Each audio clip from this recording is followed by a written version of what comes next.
10시 40분 기자회견 시작하도록 하겠습니다. 안녕하십니까. 저는 대한민국을 더욱 정의롭고 민주적인 사회를 만들기 위해서 검찰 사법개혁 분야에서 앞장서고 있는 시민단체 사법정의 바로 세우기 시민행동 상임대표 김한매입니다. 지난주까지 대한민국 최대 법률사무소 김앤장에서 20년을 근무했던 이인자 서석호 변호사는 내란숙의 피고인 윤석열과 서울법대 7과학번 동기로 막역한 사이입니다. 또한 한독수 전 국무총리 대통령 권한대행과 김주현 민정수석 두 사람은 역시 서석호 변호사와 같은 김앤장 출신입니다. 서석호 변호사는 조희대 대법원장과는 서울법대 선후배 사이로 친분이 있습니다. 내란 속의 피고인 윤석열이 자유롭게 한강에서 반려견 산책을 할 수 있게 해주고 반면에 적대 기득권 카르텔이 꺼리는 차기 대통령으로 유력한 이재명을 낙마시키려는 내란 유지 사법 쿠데타를 공모하고 실행에 옮긴 자들 이들 7명의 서울대 김앤장 커넥션은 내란 유지 사법 쿠데타의 공범들로서 역사와 국민 앞에 법의 심판을 받아야 마땅합니다. 이 금일 우리 단체에서는 이들을 직권남용 및 공직선거법 위반 혐의로 공수처에 고발합니다. 먼저 금일 기자회견 참석자를 소개합니다.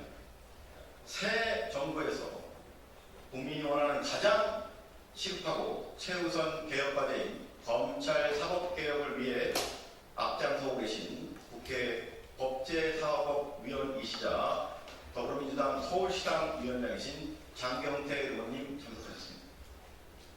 그러면 기자회견은 통상의 절차에 따라서 먼저 기자회견 낭독하고 질문 있으면 밖으로 이동해서 진행하도록 하겠습니다. 그러면 지금부터 서울대 김앤장 커넥션 직권남용 및 공직선거법상 공무원 선거관여 금지 혐의 공수처 고발 기자회견을 낭독하도록 하겠습니다. 기자회견은 내란 정식과 국민주권 방해하는 서울대 김앤장 커넥션은 대한민국과 사법정의를 망치는 반국가 세력이 아닌가? 공수처는 좌고우면하지 말고 노골적으로 대선에 개입하는 내란 유지 사법 쿠데타 공모자들 즉각 수사에 엄단하라.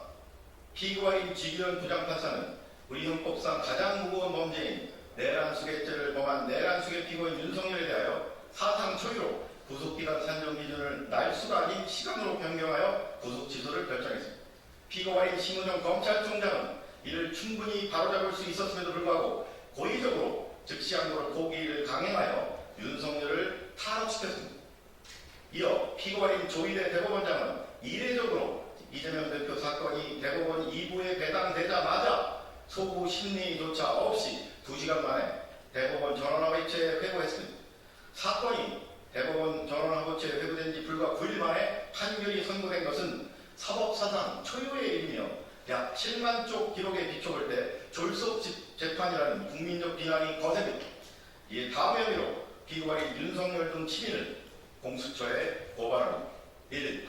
직권남용 권리행사 방해 점 국가 공권력, 특히 법원 등 사법기관의 생명은 공정성과 정치적 중립성입니다. 또한 법 앞에 평등이라는 대한민국 헌법 규정은 형사사법 시스템의 대원칙입니다. 특히 사법권과 검찰권을 지휘 감독하는 대법원장과 검찰총장은 사법부와 검찰에 대한 대통령 등 권력으로부터의 부당한 영향력을 차단하고 국가와 국민을 우선시하면서 정치적 중립성과 직무독립성을 수호해야 하는 헌법상 책무가 있습니다. 그런데 피고인 7인은 전현직 대통령, 국무총리, 대법원장, 검찰총장 등의 막중한 자리에서 순차적, 승계적으로 공모하여 자신들의 직무권한을 함부로 남용하였습니다. 사실상의 사법 쿠데타를 저지르면서 내란 수괴 피고인에 대한 정당한 사법권 및 검찰권 행사를 방해하는 것은 물론 대다수 국민의 대통령 선거권과 유력 대통령 후보인 이재명 후보의 피선거권 행사를 적극적으로 방해하여 직권남용 권리행사 방해죄, 공모 공동점검의 죄죄를 져야 마땅합니다. 2. 공직선거법 제85조 제1항 공무원의 선거 관여 금지 및 제255조 제6항 위반. 공직선거법 제85조 공무원 등의 선거 관여 금지 제1항은 공무원 등 법령에 따라 정치적 중립을 지켜야 하는 자는 직무와 관련하여 또는 지위를 이용하여 선거에 부당한 영향력을 행사하는 등 선거에 영향을 미치는 행위를 할 수 없다고 규정하고 있습니다. 아울러 공직선거법 제255조 부정선거죄 제6항은 제85조 제1항을 위반하는 자는 5년 이하의 징역 또는 2천만 원 이하의 벌금에 처한다고 규정하고 있습니다. 그럼에도 불구하고 피고인 한독수 대통령 권한대행, 김주현 대통령실 민정수석, 조희대 대법원장, 심우정 검찰총장은 대통령실, 국무총리실, 대법원 그리고 검찰의 정치적 중립성을 무너뜨렸습니다. 공정하고 투명한 선거관리와 사법권 및 검찰권의 행사를 지휘 감독하는 등 대선에 관여해서는 안 되는 교단들이 처참히 파괴됐습니다. 또한 차기 대통령 당선이 유력한 이재명 민주당 후보의 당선을 저지하고 피고발인 한독수를 국민의힘 후보로 만들어 당선시킬 목적으로 검찰 상고 및 위법 부당한 대법원 판결을 주도하면서 이재명을 지지하는 국민 다수의 선거권 및 이재명 후보의 피선거권을 박탈하고자 했습니다. 사실상 이재명 후보에 대한 낙선 운동을 해수로 공직선거법상 공무원 등의 선거 관여 금지 위반의 죄책을 져야 마땅합니다. 이에 위차로 피고인들을 고발하오니 법 앞에 평등이라는 헌법 규정이 국민의 한 사람인 전직 대통령, 국무총리, 현직 대법원장과 검찰총장 등에게는 달리 적용되어 형사사법 시스템에 대한 국민의 신뢰를 더욱 붕괴시키는 일이 없도록 피고인들의 행위에 대해 철저히 수사하고 엄중히 처벌하여 주기를 사법정의를 바라는 수많은 국민을 대신하여 강력히 촉구하는 바입니다. 2025년 5월 13일 사법정의 바로세우기 시민행동. 이상으로 기자회견 난도를 마치고 또 대선 선거운동 관계로 이상으로 기자회견을 모두 마치도록 하겠습니다. 함께해 주신 여러분 고맙습니다. 감사합니다.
좀 전에 피고가인 7명에 대해서 질문 있어서 안내해드립니다. 피고가인 7명은 윤석열, 한덕수, 그리고 서석호, 그 다음에 김주현, 조희대, 심우정, 지기현 이렇게 7명입니다.